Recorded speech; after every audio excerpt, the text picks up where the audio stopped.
other organs that are intraperitoneum, we never say meso to their tail, mesentery. Just we use this prefix meso, for example, meso, transverse column. It means transverse column is intraperitoneum with a band that we say meso. Meso appendix with A or appendix process is intraperitoneal and has a meso. Again, we can say mesosigmoid for this part of the great intestine. Look here. If we want to have a shape of the intestine, this is the diaphragm, esophagus, pierce the diaphragm and join to the stomach. This is the stomach, and here this one is duodenum,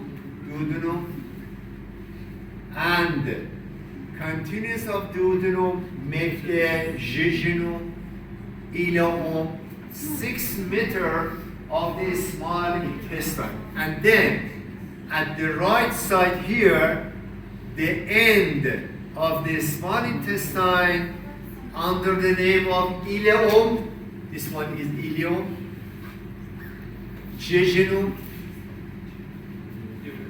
and duodenum. Ileum connect to the great intestine at this part. Below this connection, this one makes cecum. And here, this one is appendix, like this. Appendix, cecum and appendix.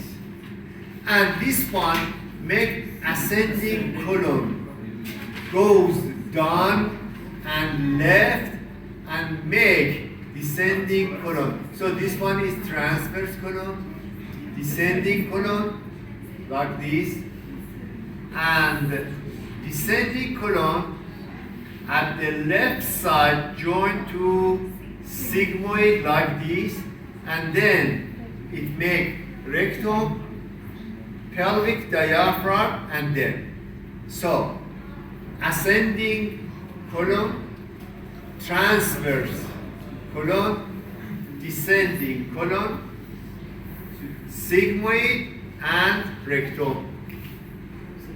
So the duodenum and stomach and esophagus, each one has 10 inches length.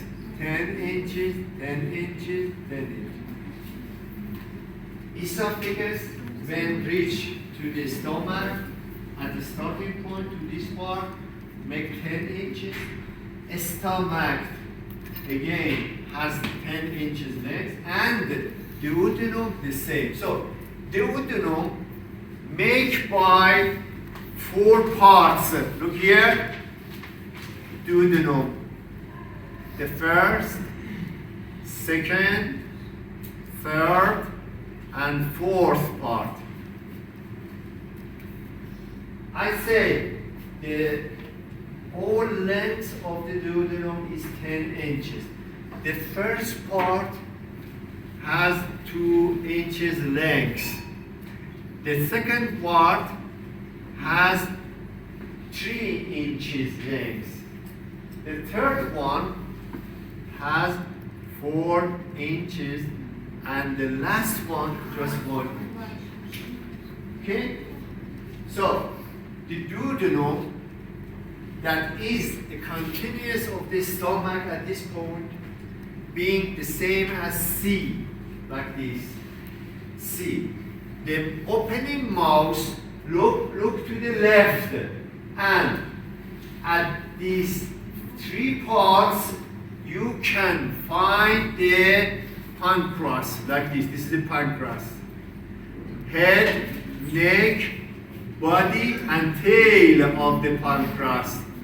Head, neck, body, and tail of the pancreas.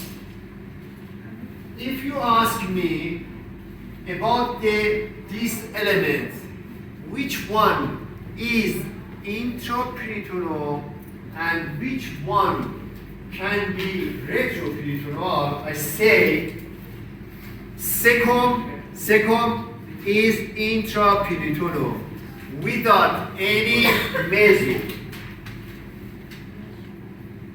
Also, it's intraperitoneal, but I never say meso or second. We have it in the meso or the second. And then ascending colon is retroperitoneal. Transverse colon, green, it means is retroperitoneal and has mesotransverse colon. And descending colon, retroperitoneal.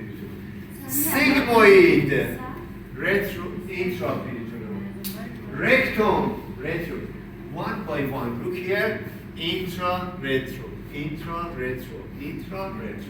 Why? Just I'm searching.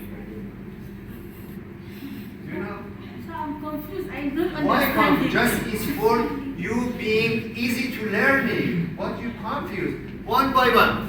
Intra-retro. It's so easy to learning. Same as E1. Yeah. That's why I say E1. Intrally vein artery. Why? Because we can learn, we can. No. So I don't mean how you said intra-retro. I was thinking like, how is it possible to be intra-retro? We will discuss about this. Intra-retro. We will discuss about this. Just, I mentioned you that be aware about all of this. Now, the most important part back here. Who can tell me about the duodenum? Duodenum is intra or retro? Most of you are right. Your answer are correct, but there is a point. Look to the duodenum. The first part, the length of the first part was 2 inches. Don't forget, the first part, I mean the first inch of the duodenum covered by peritoneum. It means it's intraperitoneal. The all remainder parts covered by peritoneum. It means they are retroperitoneal. So if I say just this part is intra and the other part is retro, it means pancreas is retroperitoneal too, except tail of the pancreas. What? Except tail of the pancreas, all parts of the pancreas covered by peritoneum. It means it's retroperitoneal. What about the duodenum? Duodenum. Duodenum.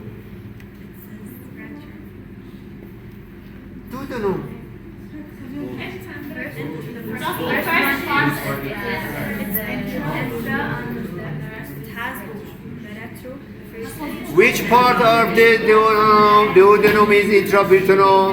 Just first inch. And the other parts covered by peritoneum. What about the pancreas?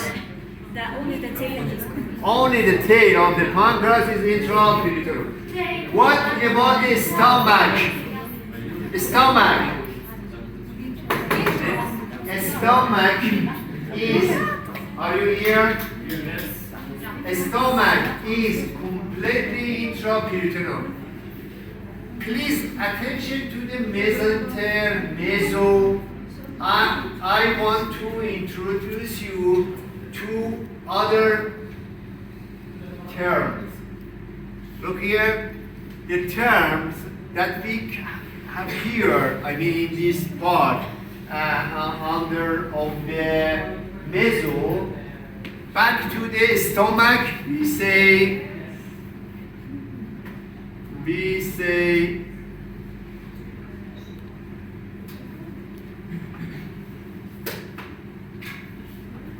we say ligaments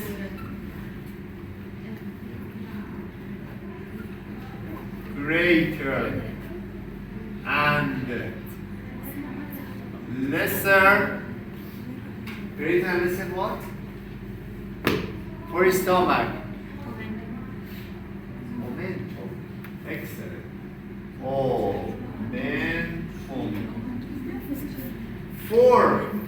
For the stomach, instead of meso or mesenter, just we say momentum. Look here.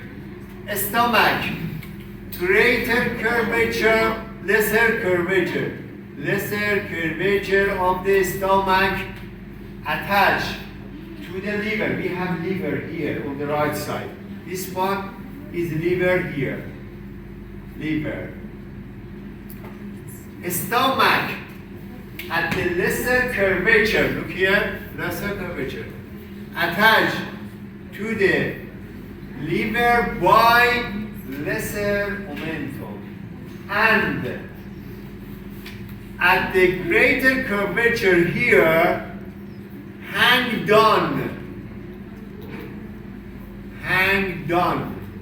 the peritoneum that cover the greater curvature. When I say hang down, it means I can pull up this part. It's mobile. Okay? This part make the greater momentum. Lesser momentum, greater momentum. If I ask you about the lesser momentum, you say peritoneum that cover these two surfaces of the stomach to the lesser curvature attached to the liver. So this make lesser momentum, and a part of the momentum that cover anterior and posterior surface of the stomach at the greater curvature hang down and make greater momentum. Greater momentum, lesser momentum, mesenteric, meso for transverse, appendix, and sigmoid. What about the ligaments? I will tell you about the ligament. Please review this part.